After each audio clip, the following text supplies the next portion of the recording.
just a war. I like wars. Sex is usually better after wars.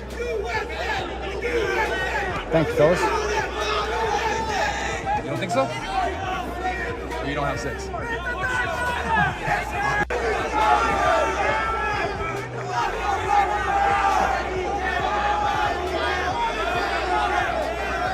Thank you, boys.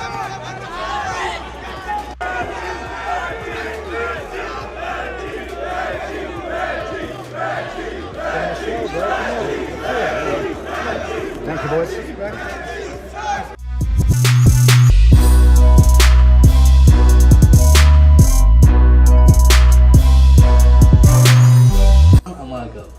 Sparring. Oh.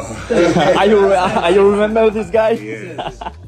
Amagov? Yes, Adlan. Amagov. Alan Amagov. KO. Very true story. Spinning back kick. Boom. Upper. Me down. It's okay. It's okay. It's okay. Sometimes it happens. Next time. Carlos Condit. Carlos Conde, yes. Carlos Conde, me, Carlos. And his one friends, day, yeah. Adlan, two people.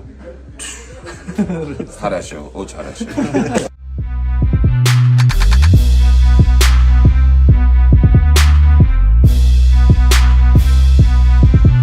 So, and now, look, I'm here, I'm back. You know, are. and the division is a lot like exciting, you know. And now I'm gonna jump in again. It's gonna get even more exciting.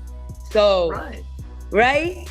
Having like couple new girls and Juliana, Kayla. So You said that the whole thing with Kayla Harrison motivated you, right? The fact that she's on the UFC roster, that was a big part of this, right? yeah, I feel like that definitely motivated me as well, because she already was talking about me for so long, you know, since the PFL days. And when she finally signing, I was in Brazil. I said like, okay, that is make me excited as a competitor. You know what I mean? As a competitive athlete, say, all right, so let's see what is gonna happen, and maybe I can jump in again. So, and Juliana won the belt again. So, say like, no way, this guy is gonna keep that thing. So, let's see what is gonna happen, and I'm excited to face one. Either one. Either one, okay. Either one.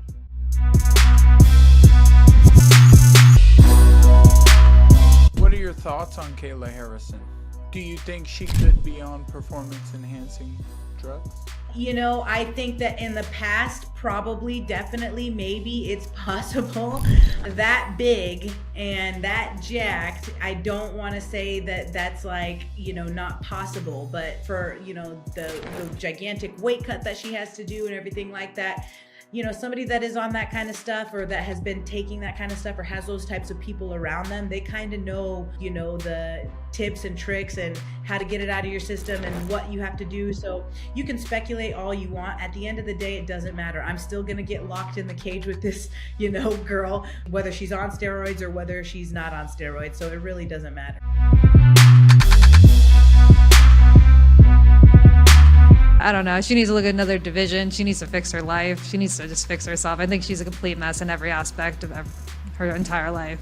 I don't think Erin's been through anything really difficult. I mean, I can't say that 100%, but I mean, she's young. I mean, we're both young, but I think that I've had a lot of life thrown at me. I think I've been through a lot of things: injuries, sickness, health issues, losses, wins. Like I've had a lot of experience within the UFC and just within life, and I think that is a maturity that I've been able to accomplish.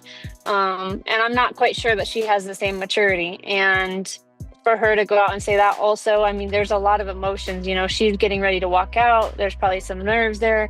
And all of a sudden you're like, oh, you're not walking out. And I'm sure that she was upset, but I mean, the reality is she walked away with a show, a win, and a percentage of the purse, and I walked away with a bunch of health issues and nothing. So I think that she did just fine. And I mean, she could turn around and fight next week if she wanted to. And I'm over here, like, I'm going to be working on this for a while. And I know that the UFC is behind me and they're doing everything they can to help me get through this and to help me get back to where I need to be. But I mean, for her to say that I'm unprofessional and I need to get my life in order. Yes, I need to get my health in order, because I've given everything to the sport because I'm a professional. I have given everything I have inside my body to this life and to being the best I can possibly be. And you know what? It's not always easy. And I wish the best on her career and I wish the best on her health and her life. But I wouldn't wish this on anybody. It's frustrating, it's challenging.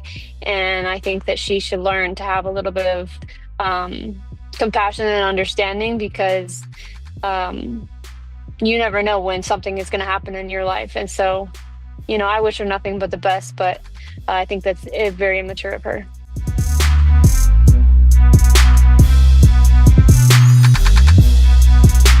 Oh man, I got beat up by Sean Strickland, man. Nah, you look good. I like fighting people my size, but I also like fighting people bigger than me, because the first guy I went with, he was bigger than me. And he was easier to hit. I was hitting him fast. Then I sparred Sean, and it was a good round. He kicked my butt. Did a good job. Awkward. Different look. It was a point of the lesson to go and learn from him, get better as a martial artist, get stronger. Now the heavyweight Roy Nelson wants to punch me on Thursday. It'd be a good lesson as well. He could teach me something. So I'm always working, training, trying to be better. Implement myself as a businessman as well, you know, dealing with you guys.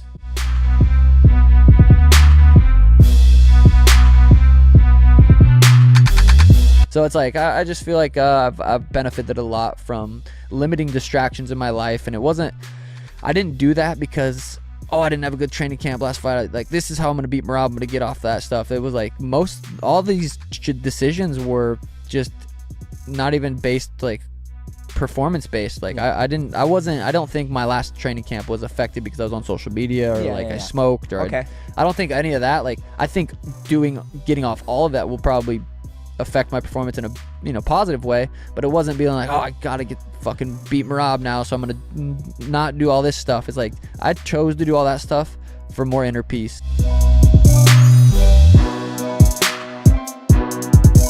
Jon released a statement saying, "I spoke to the UFC a long time ago about what my future plans were. I haven't really worked out since my last fight in New York City.